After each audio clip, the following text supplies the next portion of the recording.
اعوذ باللہ من الشیطان الرجیم بسم اللہ الرحمن الرحیم۔ سب ناظرین کو علم اسلام چینل میں خوش آمدید اور خلوص بھرا سلام۔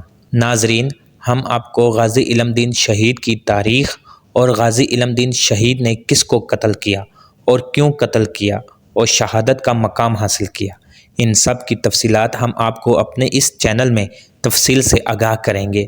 برائے مہربانی ویڈیو کو مکمل سنیے گا، اور اگر آپ ہمارے اس چینل میں نئے ہیں تو آپ ہمارے اس چینل کو سبسکرائب کر دیں اور آخر میں بیل آئیکن ضرور دبا دیں تاکہ ہماری آنے والی ویڈیو آپ تک سب سے پہلے پہنچ سکے۔ غازی علم الدین شہید 3 دسمبر 1908 عیسوی کو لاہور کے ایک علاقے کوچہ چابک سوارا، جس کا نام اب موجودہ محلہ سرفروشہ ہے، میں پیدا ہوئے۔ آپ کے والد کا نام تغلے مند تھا، جو مغل قبیلے سے تھے اور ترخان یعنی لکڑی کے کاریگر تھے۔ غازی علم دین نے ابتدائی تعلیم اپنے محلے کی تقیہ سادھوا کی مسجد اور بازار نوہریا اندرون اکبری دروازہ بابا کالو کے مدرسے میں حاصل کی۔ تعلیم سے فراغت کے بعد آپ نے اپنے آبائی پیشہ کو اختیار کیا اور اس فن میں اپنے والد اور بڑے بھائی میاں محمد امین کی شاگردی اختیار کر لی۔ 1928 عیسوی میں آپ کوہاٹ منتقل ہو گئے اور بنو بازار میں اپنا فرنیچر سازی کا کام شروع کیا۔ علم دین کے آباء و اجداد سکھ مت کے پیروکار تھے۔ مغل فرمانروا جہانگیر کے دور میں اس وقت کے اولیاء اللہ کی صحبت میں رہ کر علم دین نے ایک جد بابا لہنا سنگھ سندھو نے اسلام قبول کیا، جس پر انہیں سخت تکالیف کا سامنا کرنا پڑا۔ بعد میں عبادت و ریاضت میں لگے رہے اور عوام میں ان کو بھی ولی کا مقام ملا۔ بابا لہنا سنگھ وہاں سے ہجرت کر کے موزہ پڈانا میں آ کر آباد ہوئے۔ یہ اس وقت پاک بھارت سرحد پر واقع ہے۔ وہاں ہی بابا لہنا کا وصال ہوا۔ آپ کا مزار بابا لہنو کے نام سے مشہور ہے۔ ان کے 2 بیٹے تھے، ایک کی اولاد آج بھی برقی ہڈیارہ کے علاقے میں آباد ہے اور دوسرے کی لاہور میں۔ لاہور کے ایک ناشر راج پال نے بدنام زمانہ کتاب شائع کی، جس پر مسلمانوں میں سخت بے چینی پیدا ہو گئی۔ مسلمان رہنماؤں نے انگریز حکومت سے اس دل آزار کتاب کو ضبط کرنے اور ناشر کے خلاف کارروائی کا مطالبہ کیا۔ مجسٹریٹ نے ناشر کو صرف 6 ماہ قید کی سزا سنائی، جس کے خلاف مجرم نے ہائی کورٹ میں اپیل کی، جہاں جسٹس دلیپ سنگھ مسیح نے اس کو رہا کر دیا۔ مایوس ہو کر مسلمانوں نے جلسے جلوس منعقد کیے، مگر انگریز حکومت نے روایتی مسلم دشمنی کا مظاہرہ کرتے ہوئے دفعہ 144 نافذ کر کے الٹا مسلمان رہنماؤں کو ہی گرفتار کرنا شروع کر دیا۔ مسلمانوں میں یہ احساس ہونے لگا کہ حکومت وقت ملعون ناشر کو بچانے کی پالیسی پر عمل پیرا ہے، اور یہ کہ اس ملعون کو کیفر کردار تک پہنچانے کے لیے ان کو خود کچھ کرنا ہوگا۔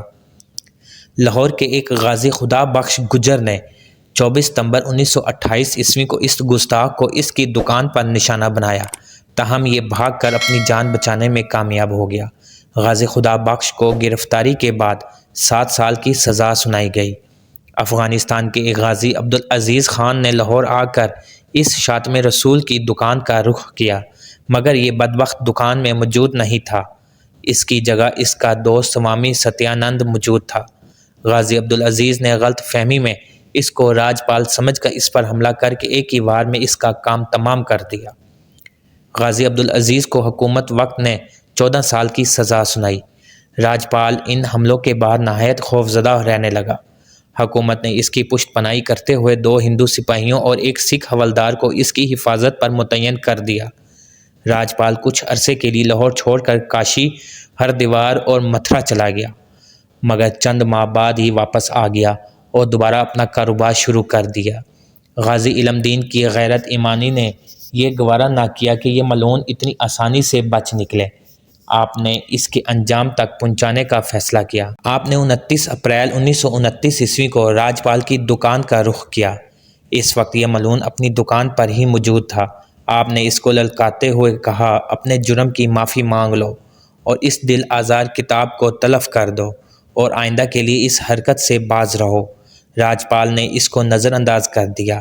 اس پر آپ نے ایک ہی بھرپور وار میں اس بدبخت کا کام تمام کر دیا۔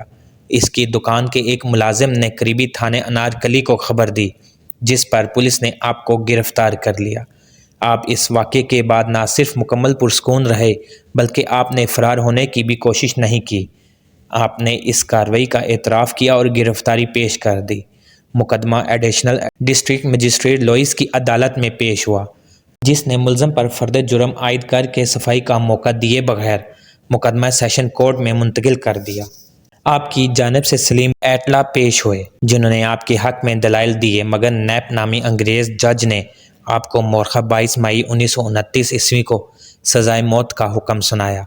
مسلمانان لاہور نے فیصلہ کیا کہ سیشن کورٹ کے اس فیصلے کے خلاف ہائی کورٹ میں اپیل کی جائے اور اس مقدمے میں غازی کی وکالت کے لیے شرح آفاق وکیل محمد علی جناح کو نامزد کیا جائے۔ چنانچہ محمد علی جناح بمبئی سے لاہور تشریف لائے۔ ان کی معاون جناب فرخ حسین بیرسٹر نے کی۔ 15 جولائی 1929 عیسوی کو ہائی کورٹ کے 2 جج نے فیصلہ سناتے ہوئے سیشن کورٹ کی سزا کو بحال رکھا اور غازی کی اپیل خارج کر دی۔ اپیل خارج ہونے کی اطلاع جب جیل میں غازی کو ملی تو آپ مسکرا کر فرمایا، شکر الحمدللہ، میں یہی چاہتا تھا، بزدلوں کی طرح قیدی بن کر جیل میں سڑنے کی بجائے تخت دار پر چڑھ کر ناموس رسالت پر اپنی جان فدا کرنا معجب ہزار ابدی سکون و راحت ہے۔ مسلمان عمائدین نے ہائی کورٹ کے اس فیصلے کے خلاف لندن کی پریوی کونسل میں اپیل دائر کی۔ اس اپیل کا مسودہ محمد علی جناح، جو بعد میں قائد اعظم کہلائے، کی زیر نگرانی تیار کیا گیا، مگر انگریز حکومت جو ایڈیشنل سیشن کورٹ سے ہائی کورٹ تک مسلم دشمنی کا مسلسل مظاہرہ کرتی آئی تھی، اس اپیل کو بھی رد کر دیا۔ غازی علم دین شہید کی اپنے رشتہ داروں کو جو وصیت فرمائی وہ قابل غور ہے۔ میرے تخت دار پر چڑھ جانے سے وہ بخشے نہیں جائیں گے، بلکہ ہر ایک اپنے اعمال کے مطابق جزا و سزا کا حقدار ہوگا، اور انہیں تاکید کی کہ وہ نماز نہ چھوڑیں اور زکوٰۃ برابر ادا کریں اور شرع محمدی پر قائم رہیں۔ غازی علم دین شہید کو 31 اکتوبر 1929 عیسوی بروز جمعرات کو میاں والی جیل میں آپ کی سزا پر عمل درآمد کیا گیا۔ آپ کی شہادت کے بعد انگریز حکومت نے آپ کے جسد خاکی کو قبضے میں رکھا اور کسی نامعلوم مقام پر سپرد خاک کر دیا، جس پر شدید احتجاجی لہر اٹھی۔ 4 نومبر 1929 عیسوی کو مسلمان رہنماؤں کے ایک وفد، جن میں علامہ اقبال، سر محمد شفیع، مولانا عبدالعزیز، مولانا ظفر علی خان، سر فضل حسین، خلیفہ شجاع، میاں امیر الدین، مولانا غلام محی الدین قصوری شامل تھے، نے گورنر پنجاب سے ملاقات کی اور جسد خاکی کی حوالگی کا مطالبہ کیا۔ گورنر نے شرط عائد کی کہ اگر مذکورہ رہنما پرامن تدفین کی ذمہ داری اور کسی گڑبڑ کے نہ ہونے کی یقین دہانی کرائی تو جسد خاکی مسلمانوں کے حوالے کیا جا سکتا ہے۔ مذکورہ وفد نے یہ شرط منظور کر لی۔ 13 نومبر 1929 عیسوی کو مسلمانوں کا ایک وفد سید مراتب علی شاہ اور مجسٹریٹ مرزا مہدی حسن کی قیادت میں میاں والی روانہ ہوا اور دوسرے روز جسد خاکی وصول کیا۔ موقع پر موجود لوگوں کا بیان ہے کہ 2 ہفتے گزر جانے کے باوجود جسد خاکی میں ذرا بھی تعفن نہیں تھا اور جسد مبارک بالکل صحیح و سالم تھا۔ چہرے پر غسل کے پانی کے قطرے ایسے چمک رہے تھے جیسے ابھی غازی نے وضو کیا ہو، اور چہرے پر جلال و جمال کا حسین امتزاج تھا اور ہونٹوں پر مسکراہٹ تھی، کیونکہ شہید زندہ ہوتے ہیں۔ یہ اللہ تعالیٰ نے قرآن میں بھی ارشاد فرمایا ہے۔ محکمہ ریلوے نے یہ جسد خاکی 15 نومبر 1929 عیسوی کو لاہور چھاؤنی میں 2 مسلم رہنماؤں علامہ اقبال اور سر محمد شفیع کے حوالے کیا۔ شہید کا جنازہ لاہور کی تاریخ کا سب سے بڑا جنازہ کہلاتا ہے۔ جنازے کا جلوس 5.5 میل لمبا تھا۔ نماز جنازہ یونیورسٹی گراؤنڈ میں ادا کی گئی، جس میں کم و بیش 6 لاکھ عشق رسول نے شرکت کی۔ ہندوستان میں مقیم علماء کرام و مشائخ بھی کونے کونے سے رسول پاک کے سچے عاشق کے آخری دیدار کے لیے لاہور تشریف لائے۔ تدفین کے انتظامات کی سرپرستی مولانا ظفر علی خان، علامہ محمد اقبال اور سید دیدار علی شاہ نے فرمائی۔ صندوق و بانس کا اہتمام ڈاکٹر محمد دین تاثیر نے کیا تھا، جو پنجاب کے مقتول گورنر سلمان تاثیر کے والد تھے۔ شہید کی پہلی نماز جنازہ قاری شمس الدین خطیب مسجد وزیر خان نے پڑھائی اور دوسری نماز جنازہ مولانا دیدار علی شاہ نے پڑھائی۔ مولانا دیدار علی شاہ اور علامہ اقبال نے شہید کو اپنے ہاتھوں سے لحد میں اتارا تھا، جس پر مولانا ظفر علی خان نے کہا تھا، کاش یہ مقام مجھے نصیب ہوتا۔ اس موقع پر علامہ نے فرمایا، یہ ترخان کا لڑکا ہم سب پڑھے لکھوں سے بازی لے گیا۔ لوگوں نے عقیدت میں اتنے پھول نچھاور کیے کہ میت ان میں چھپ گئی، اور روایات میں آتا ہے کہ دیدار علی شاہ صاحب نے بذات خود نبی علیہ السلام تشریف لائے ہیں اور جنازے میں شرکت کی۔ شاہ صاحب نے حیرت میں کہا کہ یا رسول اللہ صلی اللہ علیہ وآلہ وسلم، ساری زندگی آپ کی حدیث پڑھی اور پڑھائی، کبھی ایک دفعہ بھی خواب میں نہ آئی۔ آج علم دین کے جنازے میں خود چلے آئے۔